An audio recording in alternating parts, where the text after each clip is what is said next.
A nadie le extraña ya que nuestra memoria no sea un fiel registro de las experiencias vividas. El cerebro crea, completa e inventa para dar coherencia al pasado. Pero lo que ahora se está demostrando es que si la memoria nos falla y nos juega malas pasadas, es para unificar mejor nuestro yo presente con el del pasado e incluso con el del futuro. Mediante técnicas de neuroimagen y experimentos psicológicos, Daniel Schachter estudia los engranajes de la memoria. Tras mantener una interesante charla con este experto neuropsicólogo, Punset comprendió las grandes ventajas que esconde nuestra frágil memoria.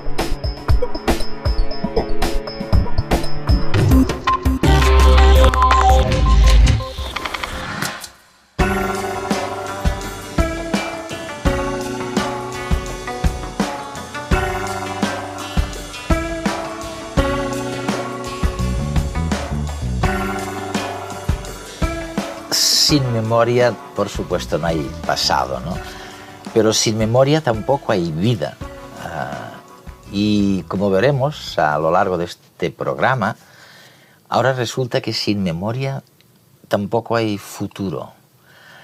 Que cuando recordamos o cuando imaginamos lo que viene, se activan partes muy parecidas del cerebro. Y sin embargo, siendo tan importante que pocos sabemos en la calle de cómo funciona la memoria. Yo mismo, por ejemplo, estaba absolutamente convencido hasta hace muy poco tiempo que los nombres estaban en un lugar determinado del cerebro y que si una vez quería yo recordar a Javier o María y me bajaba Leonor o Antonio en lugar de los otros dos, me decía, bueno, hoy están tan juntos en la misma zona que da igual, es normal que baje uno en lugar del otro de vez en cuando, ¿no? Realmente estábamos convencidos de que los recuerdos de los nombres, por ejemplo, estaban en el mismo lugar del cerebro. Y ahora llegas tú y dices, ¿qué va? Que no es así en absoluto. Bueno, cuando observamos el cerebro, ciertamente resulta difícil encontrar un único lugar en el que se aloje un recuerdo concreto, como el recuerdo de una experiencia pasada. Ahora sabemos que hay regiones cerebrales que son importantes para el almacenamiento de cierto tipo de información. Sin embargo, el recuerdo de una experiencia concreta se compone de fragmentos de información que se guardan en lugares distintos del cerebro. Y cuando recordamos, cuando tenemos la experiencia de rememorar el pasado, lo que sucede es que estos pedacitos de información vuelven a unirse desde las diferentes partes del cerebro. Y cuando evocamos una experiencia del pasado, miramos atrás y recordamos las vacaciones del verano pasado, cuando nos acordamos de que fuimos a un concierto, de la música que sonaba y del aspecto que tenía todo, lo que probablemente sucede es que hay partes de nuestro cerebro visual y partes de nuestro cerebro auditivo que se activan. Y el hipocampo ayuda a reunificar estos fragmentos de información. Entonces todas las piezas vuelven a unirse y es lo que experimentamos como recuerdo. Fantástico. El hipocampo está formado por dos pequeñas regiones enclavadas en cada hemisferio cerebral. A partir de las diferentes sensaciones asociadas a un determinado momento o espacio, el hipocampo orquesta una verdadera recreación de las situaciones pasadas. Toma información del córtex visual para reconstruir parte de la escena. Va a buscar asimismo las conexiones neuronales del córtex auditivo que conservaron las voces, los ruidos, la música, característicos de aquel instante. También recopila información de las áreas olfativas o gustativas. Así, el hipocampo puede considerarse el árbitro de la puesta en escena necesaria para revivir un recuerdo. Hay una cosa que me fascina de todas tus últimas investigaciones y para mí supone una gran contribución a la ciencia.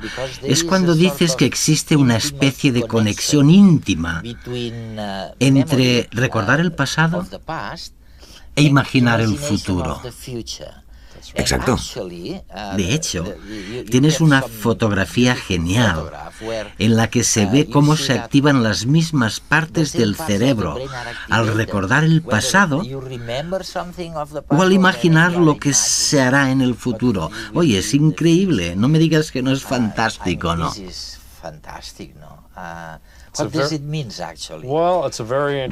Bien, se trata de una pregunta muy interesante. Estos descubrimientos de nuestra investigación son apasionantes. Tienes razón. Si se realiza un experimento sencillo en el que se le pide a alguien que recuerde, por ejemplo, una experiencia que ha tenido en el pasado que implique una mesa, y luego imagina una experiencia que pueda tener en los próximos días o semanas que también implique una mesa, veremos que se activan muchas regiones cerebrales similares en ambos casos y en la misma medida.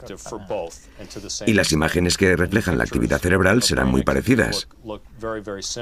Es importante recalcar que esta actividad también incluye el hipocampo, que, como ya hemos dicho, se activa para reunificar los elementos que constituyen la memoria.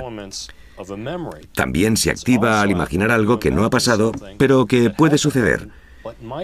Y surgen consecuencias muy interesantes del hecho de que utilicemos el hipocampo y otras partes del cerebro de un modo similar para recordar y para imaginar.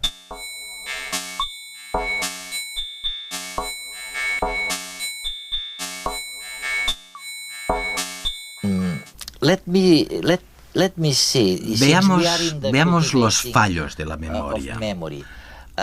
Esta es una parte esencial de tu libro, que además se titula Los 7 pecados de la memoria. Haces una división y dices que 3 de estos pecados son por omisión, porque te has olvidado. Pero el resto son comisiones, es decir, que has cometido el pecado, el suicidio.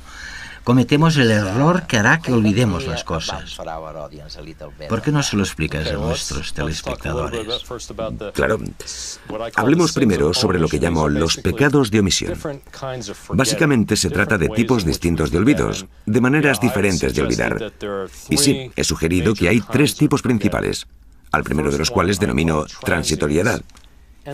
Y tiene que ver con algo que todos conocemos en nuestra vida cotidiana, que es que, por lo general, los recuerdos tienden a debilitarse con el tiempo. Son transitorios, efímeros. La transitoriedad, por ejemplo, se refiere al hecho de que recordarás menos partes de esta conversación de aquí a un año. Alguna información se desvanecerá con el paso del tiempo. Hay un segundo tipo de olvido que llamo distractibilidad, que es diferente de la transitoriedad. Esto es cuando olvidamos, por ejemplo, dónde hemos dejado las gafas. Normalmente ponemos las gafas en cualquier sitio sin prestar atención a lo que hacemos. Y si no prestamos atención a lo que hacemos en el momento de hacerlo, nunca llega a la memoria de una manera que permita almacenar. Por eso lo llamo distractibilidad. Y también puede pasar, de hecho, en el momento de recordar. Un tercer tipo de olvido lo denomino bloqueo. Esto se refiere a que a veces podemos tener información almacenada en la memoria. Podemos estar prestando atención. Podemos estar intentando recordar, pero sin embargo no nos sale. Sí. A menudo nos pasa con los nombres de la gente. Es esa sensación de tener algo en la punta de la lengua. Somos conscientes de que sabemos algo. Sabemos que está ahí, pero no podemos acceder a ello. Lo llamo bloqueo. Y no significa que odiamos o que no queremos nada. No significa eso en absoluto.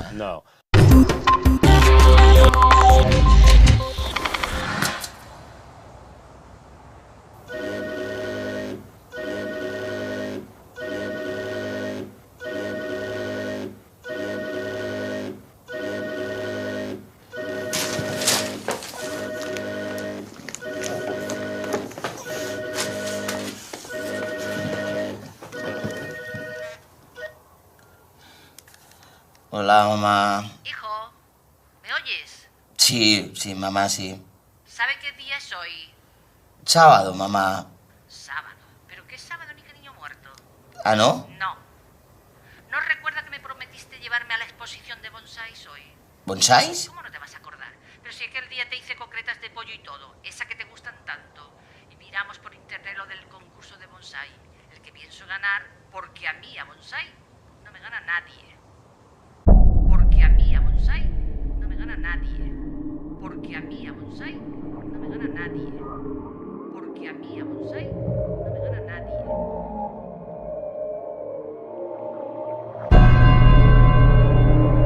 ¿Quién llama a estas horas de la mañana? ¿Quién va a ser? Pues yo. ¿Y ahora qué quiere? Le recuerdo que anoche bebió mucho. Su conciencia dice que demasiado. Así que no me venga ahora con exigencias, ¿de acuerdo? ¿De acuerdo? Sí, sí. Por cierto, dejó el coche aparcado en doble fila. Tal vez debería ir a ver si le han puesto una multa. Oye, ¿y tú sabes algo de unos bonsáis y de unas croquetas de pollo de mi madre? Ni idea. ¿Cómo que ni idea? Si tuviera que acordarme de todo lo que usted hace, me colapsaría. No espera que me acuerde de los calcetines que llevaba el día de su comunión, ¿verdad? No, supongo que no, pero... He de seleccionar la información que guardo. No puedo con todo. Y yo diría que los bonsáis de su madre no son algo de la máxima prioridad. Cosa que entiendo perfectamente. Pues ella bien que se acuerda, ¿eh? No sé, ¿no tendrás una papelera de reciclaje como los ordenadores o algo así? Pues... No me acuerdo, mamá, no. Pero ahora voy. Por cierto, que el otro día fui a la pescadería y no te puedes imaginar lo que se ha engordado la hija de la pescadera, que yo creo que debe ser un problema hormonal o algo así. ¿Dónde has dejado las llaves del coche? Madre nunca la ha alimentado como Dios manda. ¿Y a mí qué me cuenta? Esto le pasa por no estar atento a lo que hace. Quiere hacer varias cosas a la vez y luego pretende que yo me acuerde de todo. Y así no se trabaja. No, señor. Si no se fija en lo que hace, yo no puedo saber dónde ha puesto las llaves. Tendrá que buscarlas de nuevo. Pues vaya memoria de pez que tengo, ¿eh? Memoria de pez, dice. Este no sabe todavía todo lo que me ha de agradecer. Pero pronto lo sabrá.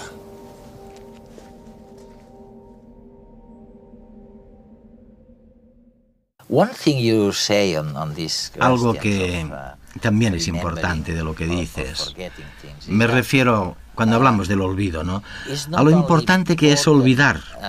Es decir, que es necesario olvidar algunas cosas para poder seguir adelante en la vida. Tienes que olvidar algo. Exacto.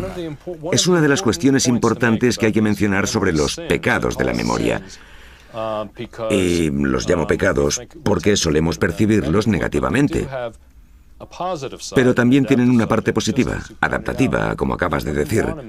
No sería deseable tener un sistema de memoria que mantuviera absolutamente todos los fragmentos de información trivial. Tenemos que olvidar ciertas cosas para hacer espacio a las cosas importantes. Sí, y no es solo olvidar. A veces bromeo con mis nietas y les pregunto, oye, ¿qué habéis desaprendido hoy en la escuela? En lugar de preguntarles, ¿qué habéis aprendido?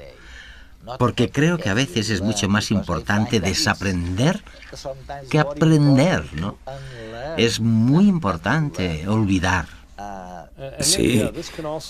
Y esto también nos ayuda a entender algunos tipos de errores de la memoria. Por ejemplo, uno de los pecados de comisión, un pecado de comisión, se produce cuando cometemos un error a la hora de recordar. Y a uno de ellos lo llamo atribución errónea. Este error se produce cuando recordamos algún aspecto de un acontecimiento correctamente, pero recordamos su fuente incorrectamente. Por ejemplo, un caso destacado tiene que ver con la mala identificación de un testigo presencial e implicó a un psicólogo llamado Donald Thompson, que también estudia la memoria. Se le acusó de violación por culpa del recuerdo de una testigo ocular, una mujer a la que habían violado brutalmente. Ella recordaba su cara con tantos detalles que la policía fue a por él y se le acusó de violación. Pero él dijo que ¿por qué no pudo haber cometido esta violación de ninguna manera? Pues porque mientras violaban a la mujer, yo estaba concediendo una entrevista en televisión sobre, mira por dónde, la memoria y las distorsiones de la memoria. No pude ser yo. Y resultó que la mujer había estado mirando el programa y recordaba su cara de la televisión, pero la atribuyó erróneamente al violador. Este es un ejemplo bastante extremo de atribución errónea. Pero todos cometemos este tipo de error alguna vez. De hecho, podría hacer que cometieras un error de atribución errónea en los próximos minutos. ¿Podrías? No. Si te prestas... Sí, de verdad. Ay, ¿por qué no lo hacemos? Venga. Venga, hagámoslo. Vale. Pues ahora te voy a leer una lista de palabras, ¿de acuerdo? Diré las palabras y quiero que te esfuerces en recordarlas. Y luego te haré una prueba y veremos lo que pasa. ¿Vale? Ahí van las palabras. Caramelo, ácido, azúcar, amargo, bueno, sabor, diente, agradable, miel, refresco, chocolate, duro, pastel, comer, tarta. Muy bien, creo que lo recuerdo. ¿De acuerdo? Todas. Esta es nuestra lista. Y ahora te acabo de dar una lista de 15 palabras. Todas son preciosas las Te palabras. podría pedir que intentara repetirlas, pero no lo haré. En lugar de eso, lo que haré es hacer de una prueba, ¿vale? Yo te diré una palabra y quiero que me digas si recuerdas esa palabra de la lista anterior. ¿Estás preparado? De acuerdo. Simplemente intenta decirme si estaba o no en la lista. La primera palabra por la que quiero preguntarte es sabor. ¿Estaba en la lista? No creo. ¿Crees que no? No creo. Has mencionado palabras que tenían cierta relación con el sabor, pero ninguna explícitamente, ¿eh? Pues en realidad sí que he dicho la palabra sabor. Lo dije, así que esa la tienes mal. Otra. ¿Qué tal punto? ¿Es una de las palabras? No, punto no lo has dicho. ¿No?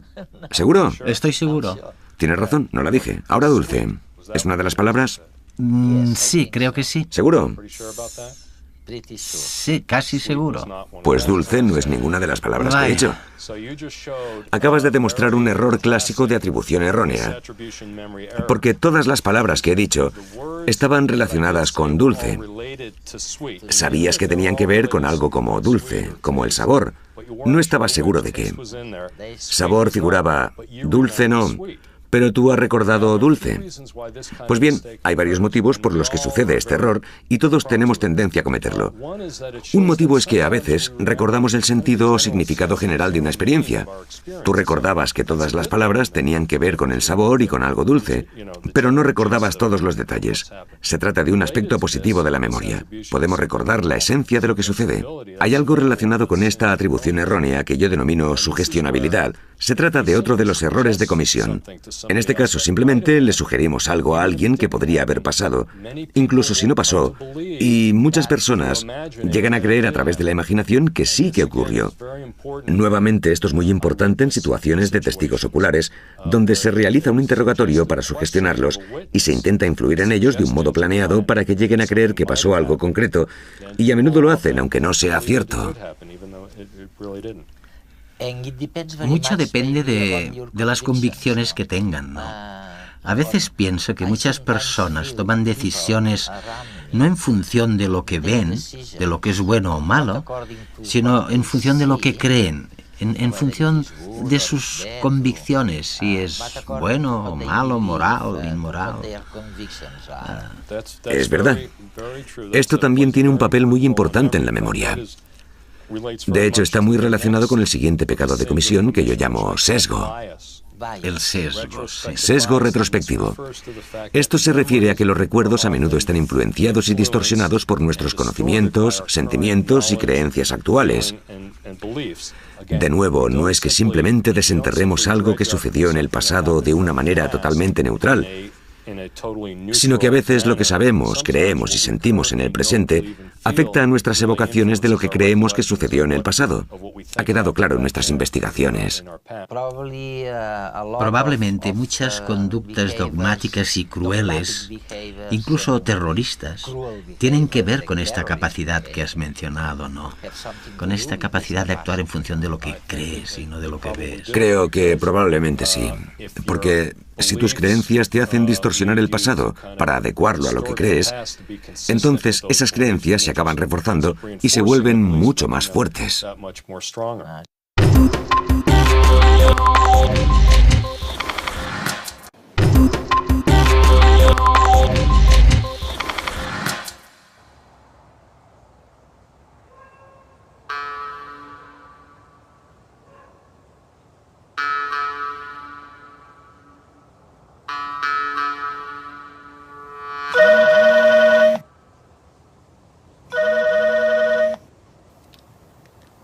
Mamá. Hola. ¿Qué haces, hijo? Estoy fregando los azulejos del baño. ¿Con lejía y agua caliente? Sí, mamá, sí, como tú me dijiste que lo hicieras, ¿sí? ¿Pero qué dices? Eso no te lo dije yo, sino tu tía Angustia. ¿No te acuerdas? ¡Chúpate esa, listillo! Es culpa tuya. No haces tu trabajo como deberías. ¿Ah, no? Pues prueba de hacerlo tú. ¡Confundes las fuentes de información! Hijo, ¿me estás oyendo? Sí, mamá, sí te oigo, sí. Pues nada, tú ya sabes que a mí no me gusta criticar, pero resulta que la vecina está preparando la comunión de su hija y me ha pedido que me encargue de bordarle unas florecillas para el pecho de la niña, aunque ya sabes que a mí no me gusta nada hablar de la gente. Pero bueno, ¿qué vamos a hacer? La pobre con el marido que tiene, que es como una blanca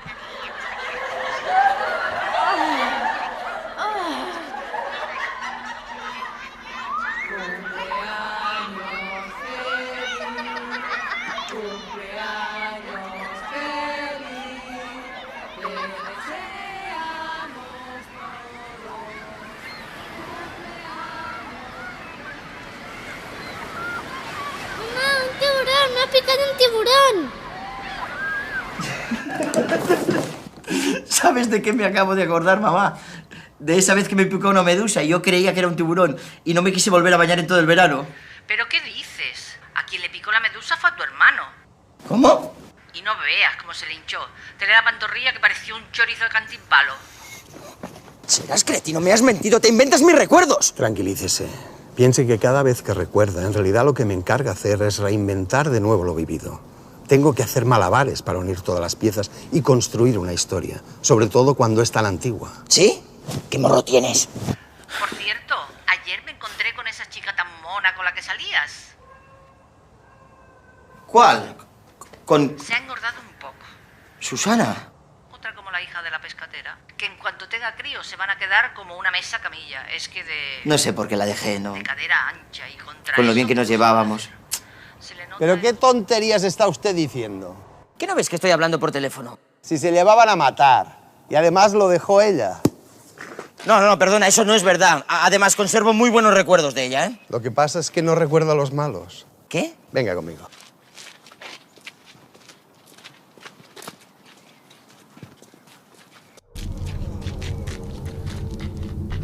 De esos me he encargado yo.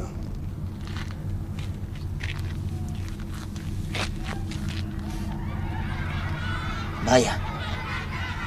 No recordaba que los compañeros del parvulario me metieron en el cubo de la basura. Ni aquella vez que me hice pipi estando de campamento. Susana. ¡Que me dejes en paz! ¡No quiero volver a verte nunca más! Y sí, efectivamente. Ella me dejó. Venga, no se mortifique más. Y deje que me encargue de gestionar estos asuntos. Confíe en la memoria, que es sabia, ¿lo ve? Así vive mejor y está más tranquilo. Un momento. También recuerdo cosas malas. Como aquella vez que se enfadó tanto conmigo que estuvo semanas sin hablarme. Bueno, eso es porque no le he dejado olvidarlo, porque fue una lección para usted. Claro, si recuerdo esto, puedo aprender a no cometer el mismo error otra vez. Exacto, esa es la clave. Ahora sé lo que tengo que hacer. Quizá pueda volver a intentarlo, ¿no? Tienes razón. Gracias por todo, ¿eh? Y ahora me da las gracias. Qué ingratos son los humanos. En un instante se habrá olvidado de todo lo que hago por él. Susana.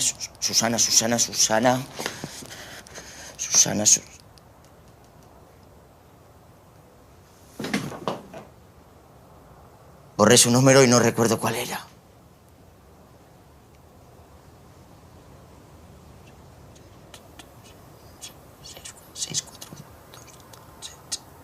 Seis. Creo que empieza por 6. Todos tienen un 6. Ya. Hay más de un 6. No. Ayúdame. Dame alguna pista, no sé. Y hay un 9, además. Un 9. Un 9. Sí, un 9. Pero, ¿y el orden? Es difícil, ¿eh? Es difícil entender cómo se las arregla la gente para vivir sin saber nada de todo esto.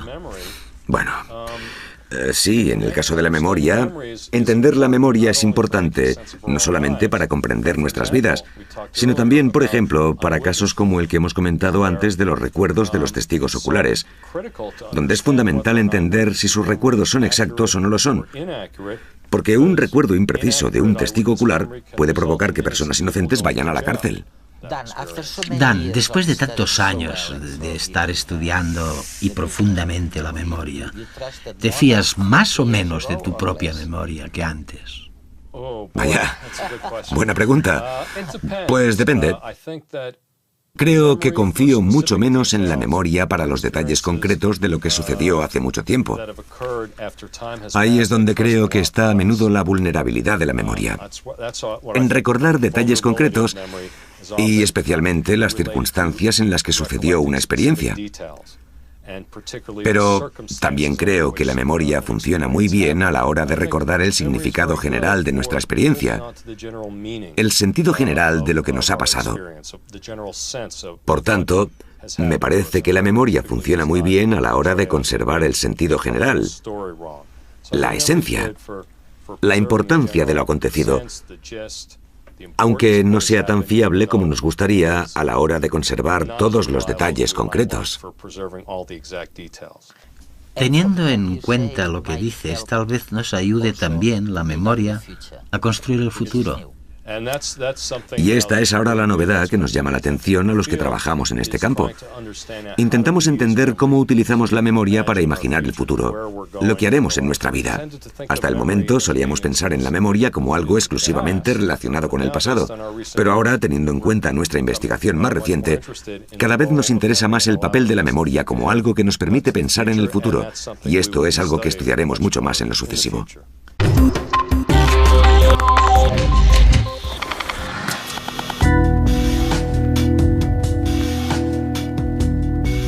O sea que, como decíamos al comienzo, realmente la memoria no solo nos sirve para el pasado, para explicarnos lo que ha sido nuestra vida, sino para concebir, para diseñar, para pensar lo que será nuestro futuro. Es impresionante, ¿no? Pero cada vez la separación supuesta entre futuro y pasado, entre vida y no vida, entre lo que es inerte y lo que está vivo, es más borroso.